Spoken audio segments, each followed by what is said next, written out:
So I want you guys to leave this house. My jaw drops in disbelief as my mother-in-law smiles sweetly. My in-laws are trying to kick my husband and me out and have their beloved youngest son and his wife move in with them. This is a house that we worked hard to build. There's no way I can let go of it for such a ridiculous reason. As I clenched my fist in anger, suddenly a woman's voice interjected into the conversation. Oh, there's no need for that. I couldn't believe my ears. Why is she here? Let's go back a few months. I, Jane, had been discussing our dream home with my husband Wayne almost every day. A charming house with a garden and a picket fence, like one from a fairy tale. It had been my dream since I was little, and I had been envisioning it ever since we got married.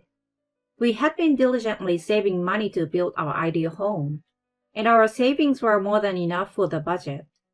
It was just the two of us, but eventually, we would have kids. I wanted to have some enchantments like a secret playroom throughout the house for them to enjoy. My daydreams were expanding. One day, my mother-in-law Anita called the home phone. Since Wayne was at work, I picked up the call. I heard the news, Jane. You are building your own house, right? She spoke as soon as I picked up the phone. I was a little taken aback, but I figured Wayne had told her and replied, yes. What kind of house are you planning to build? A cottage style sounds lovely. She guessed my ideal vision, and my excitement grew. We indulged in discussions about our dream homes for a while. It was unexpected, but it was delightful to have such an enjoyable conversation with her. Hooray for our dream home! I chanted in my mind. To be honest, I found her a bit difficult. I never thought she was a bad person, but it was just that she was quite stingy. For example, when I visited her before, we went out to do some grocery shopping. She loved to talk, so we had a decently enjoyable conversation on the way. Things started to take a strange turn when we arrived at the supermarket. As I put groceries into the cart while looking at my shopping list, she kept interrupting. Jane, instead of these expensive vegetables, why not go for the pre-cut ones over here?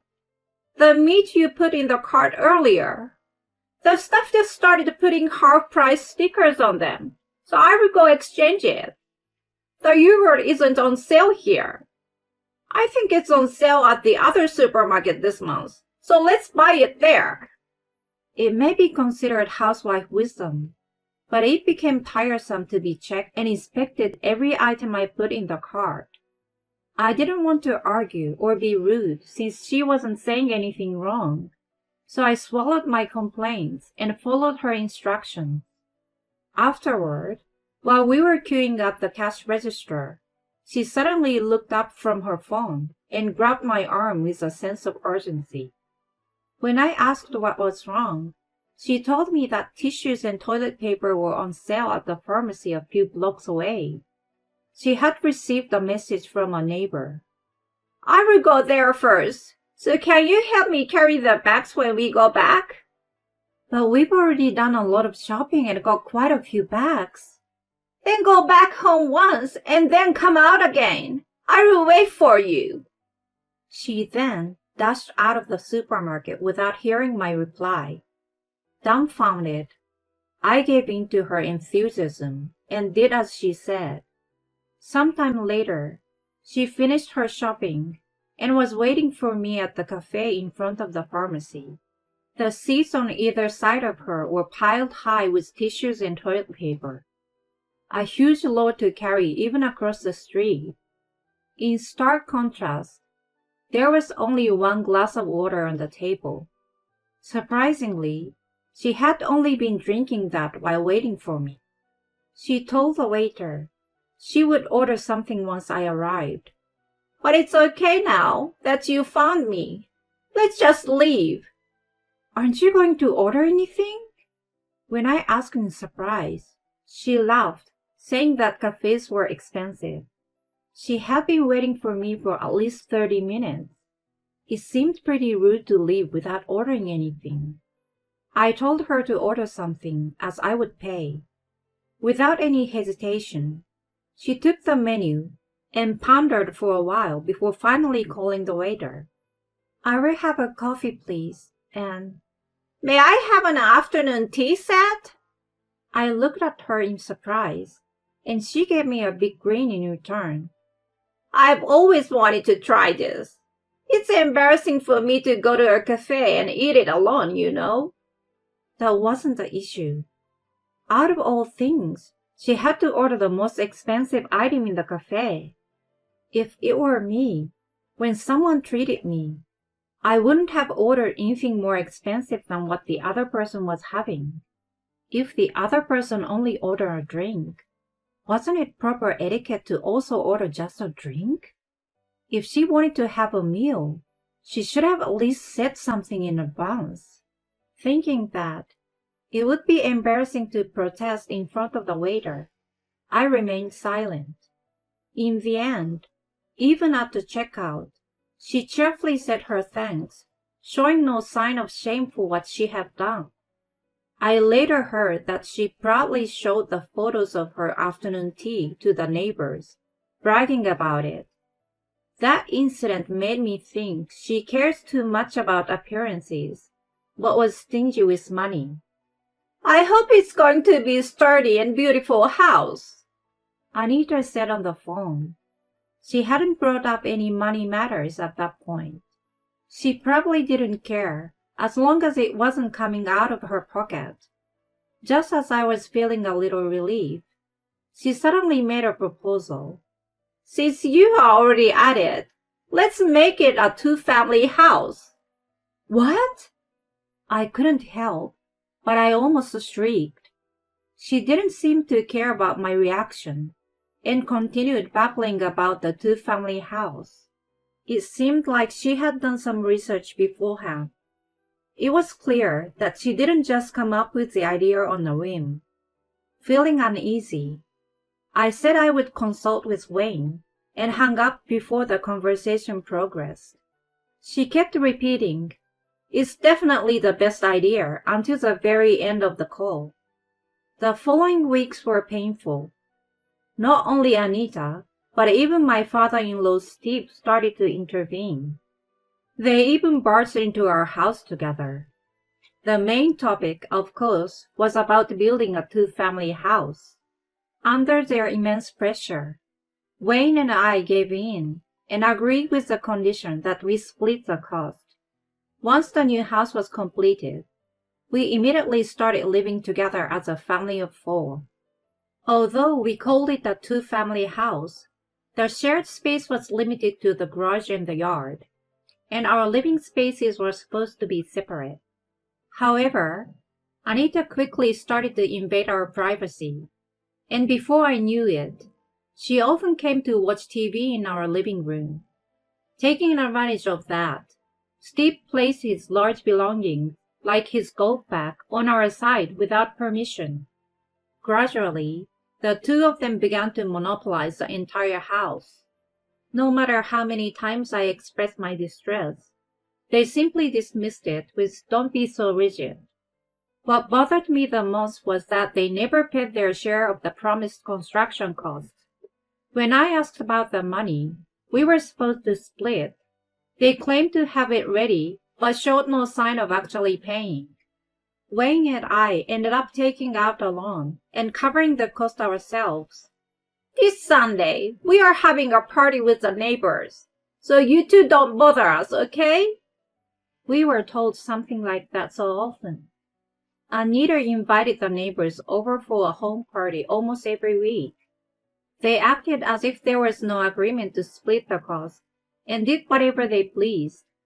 One day, I came home when Anita was seeing off the party guests and overheard her saying this. "We built this house, but it's too spacious for us.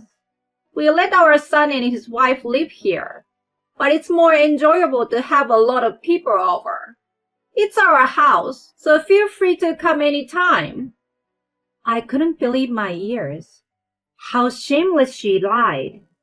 She made it sound like they built the house, and they were allowing us to live in it. Outraged, I immediately talked to Wayne about it. It seems he had reached his limit with his parents' arrogance as well, as he suggested setting up a proper place to talk. The next day, we courteously told Anita how we were being inconvenienced by the ongoing home parties. Our precious brand new home was being ruined. We wanted to resolve the situation amicably, but she gave no hoot about it. On the contrary, her overbearing behavior increased. She only engaged in activities like barbecues, which caused smoke to seep into the house. Not only that, but after the guests were gone, she just left everything in a mess. She made us do all the cleaning and tidying up. When Wayne and I were both mentally and physically exhausted, my in-laws came up with an idea to invite all the relatives. I asked if I could invite my parents. Then, Anita made a face as if she had bitten a bitter pill. No! We are already full house with our relatives. Your parents can come another time, okay? What did it mean that my parents weren't allowed to attend a family gathering? I felt suspicious and called my mom. Hi, Jane. What's going on? I was relieved to hear her voice, which I hadn't heard in a long time, and I told her everything. The refusal to let my parents attend the party, and making Wayne and me pay for the entire cost of the new house. She listened and cheered me up by saying that I had done my best despite the hardships. I couldn't help but cry at her sweet words. Don't worry so much. Everyone is coming, right?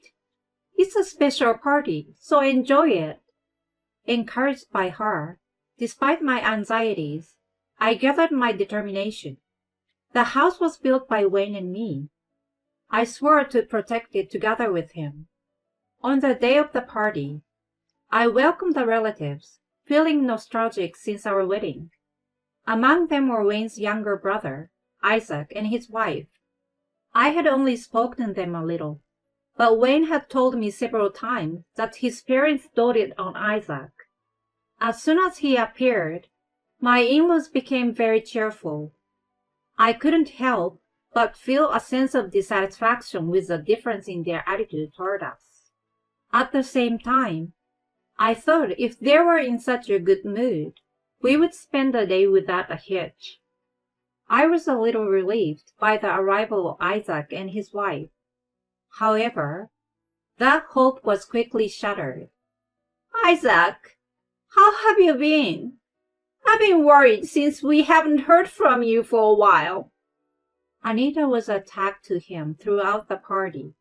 Steve was watching them from the side. They left all the chores to me and Wayne, and didn't even bother to move from their seats. And then, Anita suggested something outrageous. You know, why don't you move in with us? We've been discussing it. We'll transfer the ownership of this house to you, so there will be no problem. They were talking casually, and seemed to be oblivious to what they were really saying. The relatives didn't seem surprised by their statements, as if they believed that the house belonged to my in-laws. Instead, they irresponsibly agreed, saying it was a great idea. Wait a minute! I couldn't bear it any longer, and interrupted them. The house was for 2 families. There were no vacant rooms. It was impossible for all of us to live together. In response to my outburst, Anita opened her mouth with a look of annoyance. So I want you guys to leave. I was speechless, and Wayne stepped forward to take my place. He argued that we had taken out all the loans ourselves and built the 2-family house at their demand. We've fulfilled your wishes, but you've done nothing for us. On top of that, you're telling us to leave? How dare you guys? It was rare for him to speak so directly, but I felt exactly the same way as him. I nodded in agreement several times beside him. If this house belongs to you guys, then it's practically ours too. What's wrong with us living here? You must have a lot of money to be able to build such a big house. So why don't you just build another one? You're older, so give it to your younger brother. It's not that simple. Wayne was also exasperated, with a strained expression in the sigh. The relatives, who had been watching the exchange between us, perhaps sensing that we were being overwhelmed, began to make statements in support of my in-laws. Isaac and his wife, on the other hand, remained silent, seemingly avoiding any involvement. Occasionally, they exchanged troubled looks and giggled. If things had continued as they did, we would have ended up giving up our house, just like when we were pressured last time. I absolutely couldn't allow them to take our home in that way. No matter what we said, we were overwhelmed by the numbers. We were at a loss. You don't need to give the house up. I couldn't believe my ears when a woman's voice suddenly joined the conversation. I was confused about why she was there.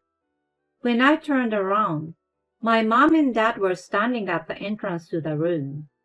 To the astonishment of everyone, the two of them nodded instead of greeting them. Then, my mom walked towards me and smiled, saying, "Surprise!"